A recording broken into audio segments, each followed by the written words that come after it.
સુનિતા વિલિયમ્સના સફળ લેન્ડિંગને લઈને મુખ્યમંત્રી ભૂપેન્દ્રભાઈ પટેલે વ્યક્ત કરી ખુશી। ગુજરાતની દીકરી અંતરિક્ષમાંથી ધરતી પર પરત ફરી, આપણા માટે આ આનંદની ક્ષણ છે। મુખ્યમંત્રીએ આ વાત કહી સાથે ઉમેર્યું કે દેશ અને ગુજરાતની દીકરી હોવાનો ગૌરવ છે। સુનિતા વિલિયમ્સનું સ્વાસ્થ્ય હંમેશા સ્વસ્થ રહે તેવી તેમણે પ્રાર્થના કરી।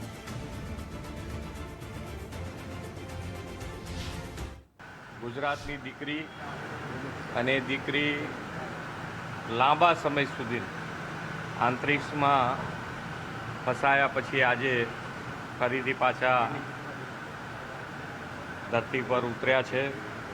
આપણા માટે ગુજરાતની દીકરી અને ભારતની દીકરી પાછા આવવાથી આપણને ખૂબ આનંદની લાગણી અનુભવું છું અને એમનું સ્વાસ્થ્ય સારું છે અને હવે પણ એમનું સ્વાસ્થ્ય સારું રહે અને એમની મનોકામના બધી જ ભગવાન પૂર્ણ કરે અને બીજા પણ સાથી એમના સાથી પણ પાછા આવ્યા છે, એનો પણ આનંદ છે।